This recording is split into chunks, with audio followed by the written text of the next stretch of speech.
and welcome to the SEO podcast, Unknown Secrets of Internet Marketing. My name is Chris Burris, owner of E-Webstyle. I am Charles Lewis, your internet marketing specialist.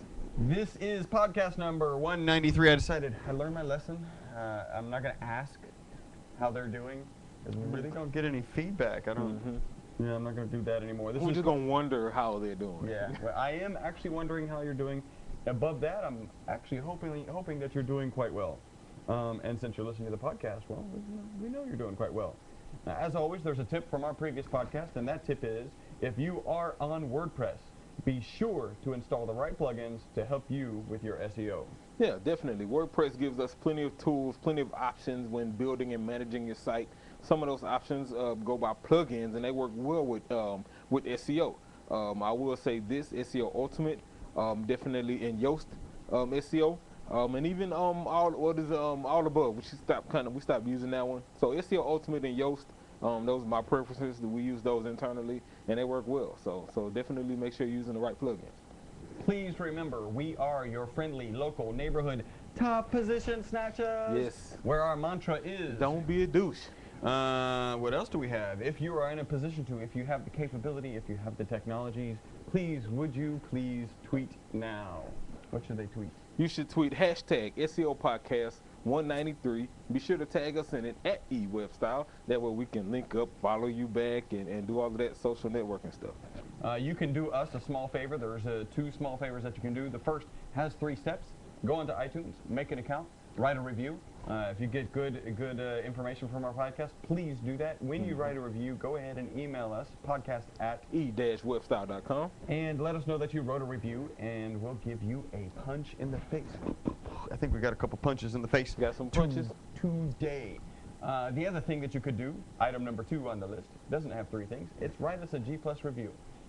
If you have a Gmail account, you have a G+ account, whether you know it or not, you probably need to click 3 screens saying, yes, okay, that's how it works, great, thank you, let me in. And then you can go to our page, and there's 4 different ways. Yeah, there's 4 simple ways to get there, and it's e-webstyle.com/Google Plus, or G+, or G+ spelled out, or what was the last one? Google Plus. Or Google Plus spelled out. Yeah, symbol plus with the or symbol letter. or plus spelled out. So any one of those, e-webstyle.com/G+ or G+ spelled out, or Google Plus or Google Plus spelled out, and takes you right to our Google Plus page. Leave us a review. Yeah, it's been a while since anyone's written a review on there, so we'd give you like an extra double punch in the face / sprinkle some link juice on you maybe. And yeah. Ooh, some link dust. Ooh, the link dust fairy's been around. Link fairy dust. You just need a sound for that, like. We got the Google Monster. Arr, or pirate. We have a referral program. If you have a client that wants SEO, you don't want to do it for them, send them to us. We'll work directly with them, keep you in the loop, and you can get compensated for that. You can get paid. We've got some cool stuff. Actually, this is pretty interesting. One of our content developers came up with this. I thought this was really cool. And it's literally written on a napkin. High quality product, experts in SEO, always available, reliable. When you talk, we hear. HEAR. High quality product, experts in SEO, always available, reliable. Really reliable. That's what's I just up. thought that was cool, sure. Yeah, shout out to A-Hugh. Yeah, good job. Punch in the face. Punch in the face to A-Hugh. We have a review from España. Best content and biggest smiles in iTunes. Ooh, love that. This is Danielle Victoria Garcia. The content of this podcast is very good. They talk about news, but also about internet marketing fun findings. Best of all, with a healthy hint of humor that helps dealing with the day-to-day boring Healthy hint of humor that helps. Yeah. All right, I'm with you. I've never added a review for timing reasons, but these 2 guys are really worth it. Oh, that's what's up. What's the name? Mr. Daniel Garcia. Man, punch in the face to you, Daniel Garcia. Thank you for tuning in. Most people who tune in tend to either work on a website, work for an agency, or somehow involved in the marketing, the online marketing of that site. Curious to know what you're working on. Why are you tuning in? What are you learning? So hit us up, podcast@e-webstyle.com, and let us know what you're working on. And do you know if there's anything different that we're talking about that is slightly different because you're over there in Spain? Let us know. Yeah, definitely. We wouldn't think much other than the language, and let us know. So it's un fuerte. How do you say punch? Fuerte. Yeah, I have no clue. Chocar. That's to hit something like your car. You chocar when you chocar, you just hit your car. I don't know if that works for punch though. All right. This is from our Facebook. By the way, you can send us information as well and interact with us. There's a number of ways to do that. Facebook.com/E-Webstyle. Twitter.com/E-Webstyle. YouTube.com/E-Webstyle. And again, you can email us at podcast@E-Webstyle.com. This one is from our Facebook page, Mark Phantom. Hey guys, I want to become an SEO guru. Do you have any suggestions for learning material? Can I read this? It sounds familiar. Watch our podcast.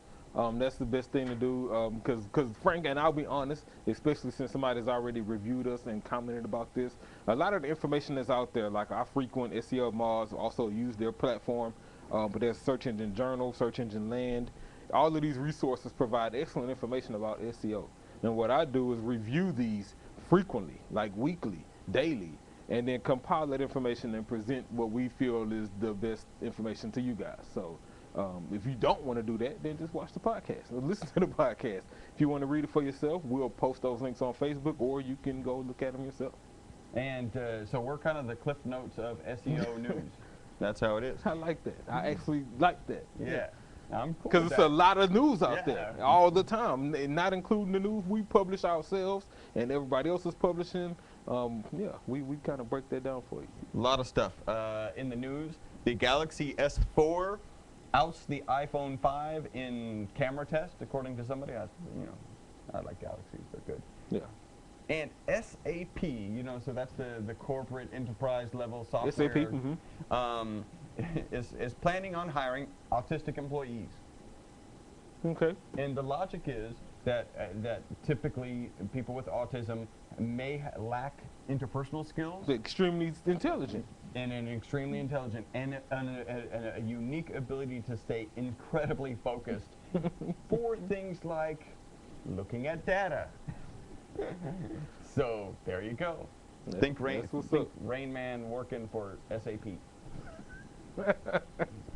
And you're in good shape. Yeah, definitely. All right, that's all I got. That is the potatoes of our podcast. It is now time to get to the meat. Okay, so we'll get to the meat right here. We want to talk PPC. Last week we talked about, last podcast on 192, we talked about SEO and WordPress. So let's stick to our online marketing theme, but let's switch gears to pay-per-click.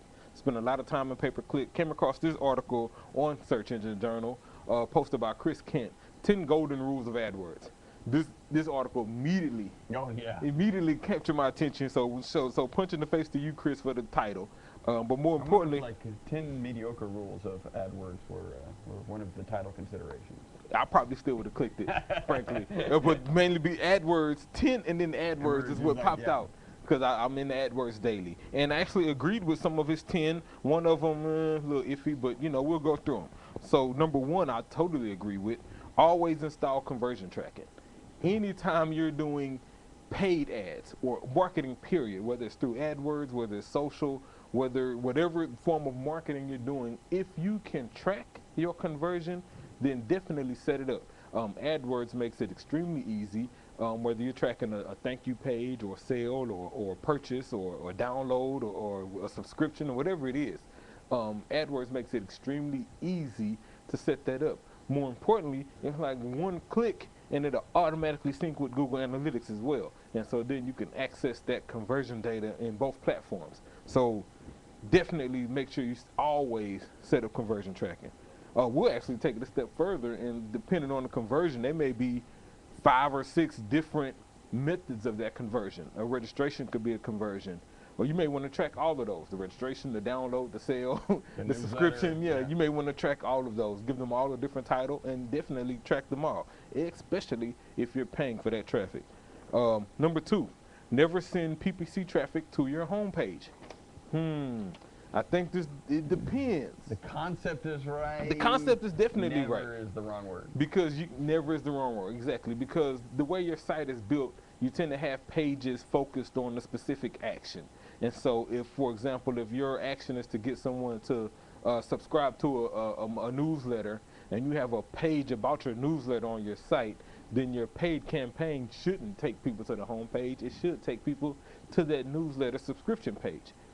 However, if your site is designed well enough and your homepage converts because you have all of your CTAs and converting elements on the homepage, USPs, and things of that nature, because the homepage is usually designed the best, then I think it's okay.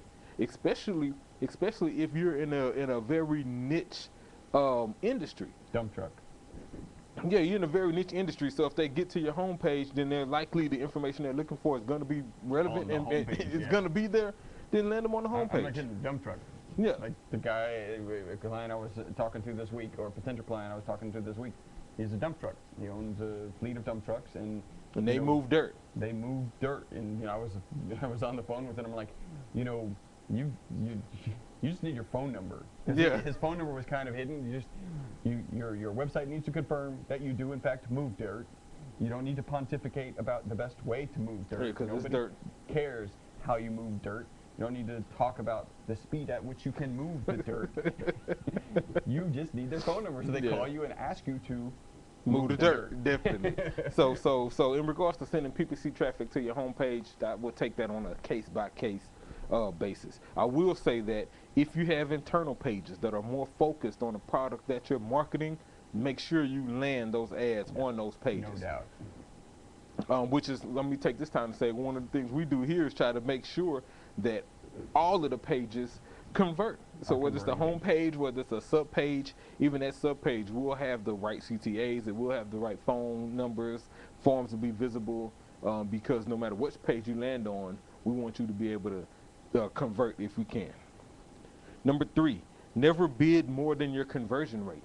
Now this one was interesting. I had never really looked at it from an analytical perspective in regards to the numbers. My logic was always, which is kind of similar. He just added an analogy, not an analogy. He added an equation to it. And so, for example, my logic was, I know how much your average value per client is, and I know how much your paid budget is. And so that in itself helps me to dictate and determine how much I should bid on a specific key phrase. He actually gave a value. He says, and I'll explain it. He says, don't bid more on a certain key phrase than you should. For example, if you have a landing page that converts at 2%, and the average customer is worth about $100 of profit, and you plan on profiting at least 10% profit margin, then you shouldn't bid more than $1.80 for that particular key phrase. So to give some easy numbers, let's say your conversion rate is 2%, and using his same number, it's $100. Okay, and so you converting 2% of those, that's roughly $2, right? So you shouldn't bid more than $2 for that specific phrase, because if you're bidding more than $2, then you're probably not profiting as much as you could. Important note, and it is listed there, lifetime value of the customer. Lifetime value. So we were running a campaign for a candle manufacturer. An individual sale may be worth a profit of $1.50 or $2, and we were willing to run that campaign at a break even or a slight loss, because people who bought candles from them will buy again. So I may be losing money this month, but that person, I don't have to pay to get that person back next month. And so the actual value of that client is the lifetime value. Yeah, look at the lifetime value. If you know your product is a repeat business sort of product where they have to come back and get it again, like printer ink and things of that nature, then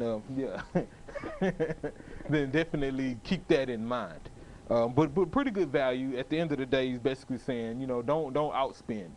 What you don't want to do is spend a lot of money on paid traffic, get a lot of ads, a lot of traffic coming in, and they convert and purchase, but you're still not making money because you're overbidding. So don't do that. One other problem with that equation, on day one, you do not know your conversion rate. Exactly. You can't know your conversion rate.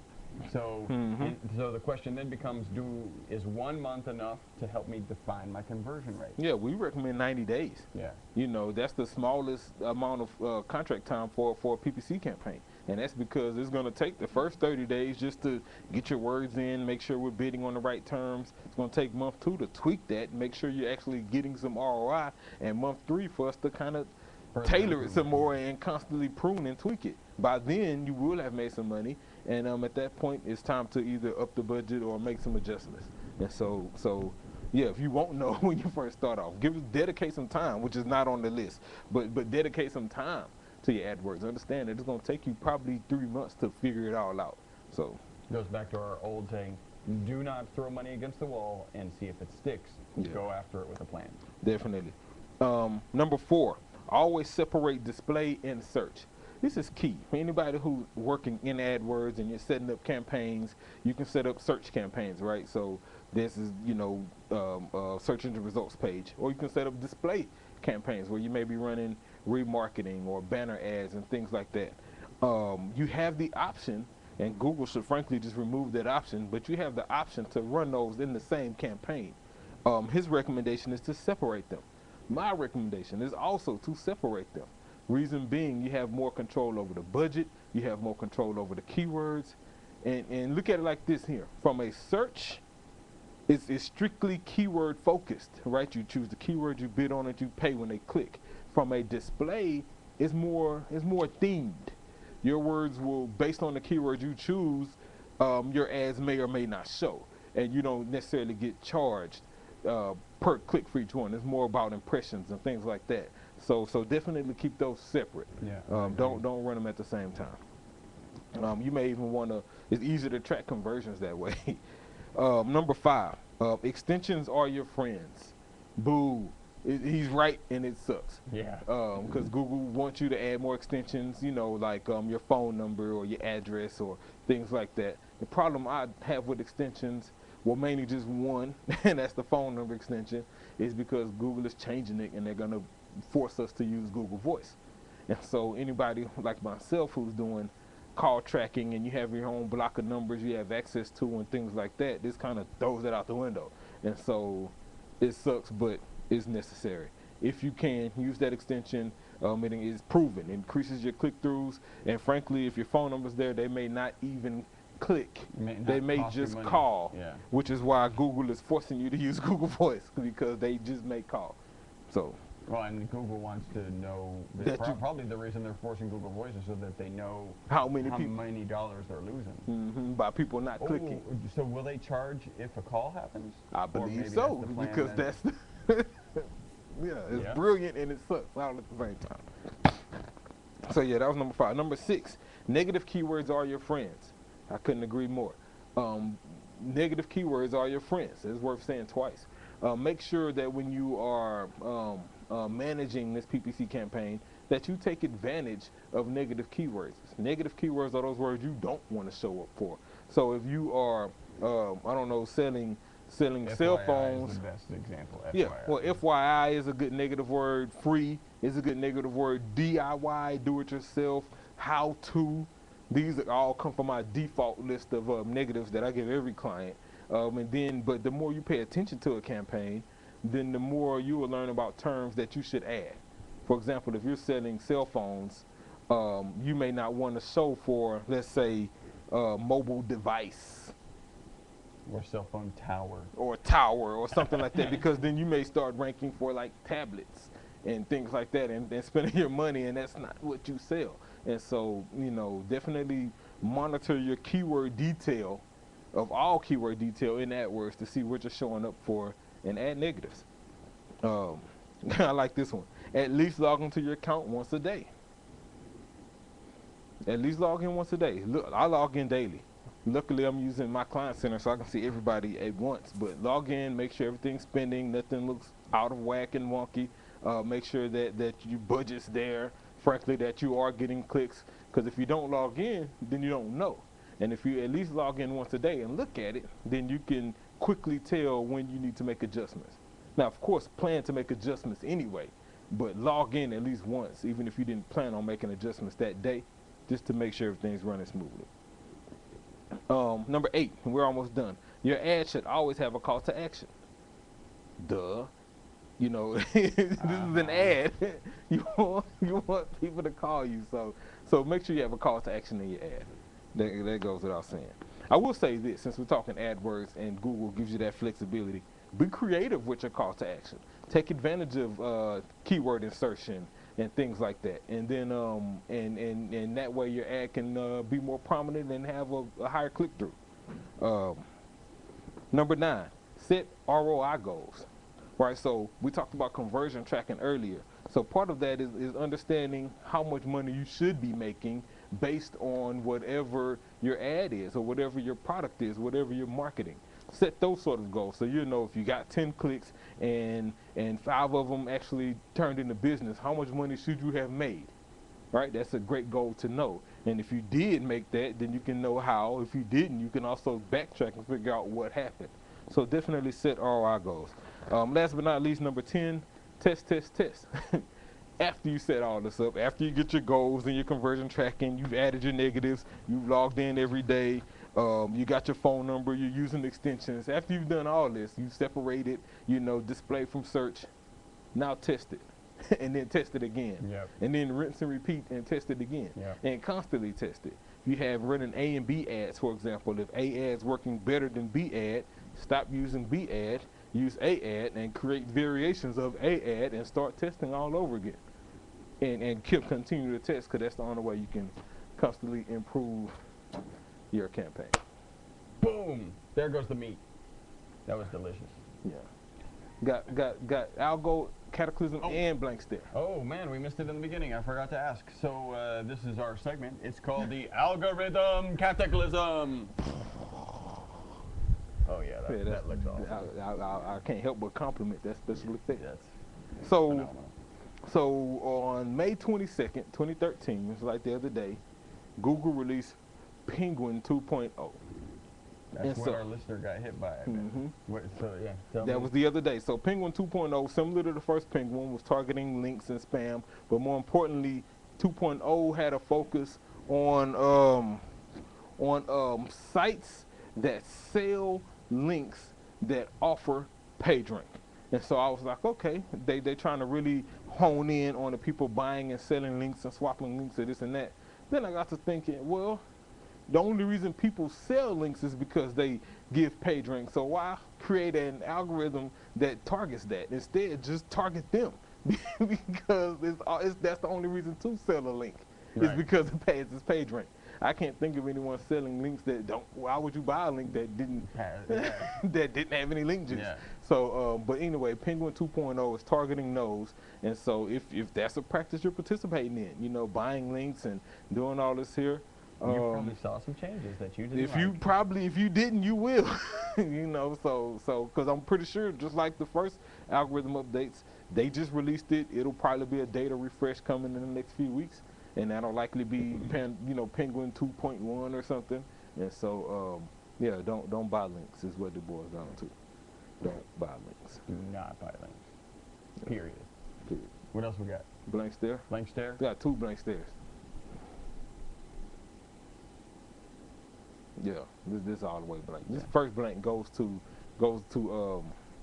Yahoo, right? They spent $2 billion on Tumblr. Yeah. And they're gonna keep the porn problem.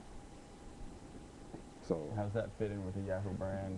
Yeah, I don't know. And I almost like Ms. Mayer's response. So everybody knows the big pink elephant in the room is that Tumblr has a porn issue, and so she got on there. She says, well, our plan is to not change Tumblr's primary usage.